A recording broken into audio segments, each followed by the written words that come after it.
কাল বাজারে এই কাঠ আলুটা দেখতে পেয়ে কিনে নিয়েছিলাম। তোমরা হয়তো অনেকেই চেনো, দেখতে অনেকটা পঞ্চমুখী কচুর মতো। এই কাঠ আলু কিন্তু মাছের ঝোলে দিয়ে খেতেও বেশ লাগে, বাট আজকে আমি এটা সেদ্ধ খাবো। বাইরের অংশগুলোকে ভালো করে কেটে ধুয়ে নিতে হবে।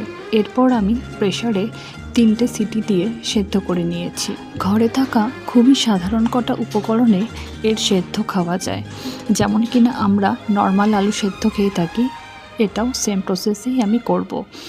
আলু সেদ্ধ নামিয়ে নেওয়ার পর ভালো করে হাত দিয়ে চটকে নিচ্ছি।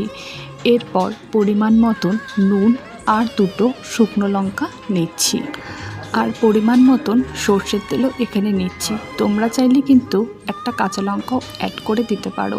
সব কিছু মিশিয়ে একসাথে একটু বেশি সময় ধরে আলুগুলোকে মাখছি। মাখা যত ভালো হবে, টেস্টও কিন্তু ততটাই বেশি হবে। এই দেখো, আমার কিন্তু কাঠ আলু সেদ্ধ মাখা হয়েই গেছে। এরকম সেদ্ধ থাকলে সকালের গরম ভাতে আর কিচ্ছু লাগে না। এই শীতে কিন্তু তোমরা অবশ্যই একদিন কাঠ আলু সেদ্ধ ট্রাই করো বাড়িতে।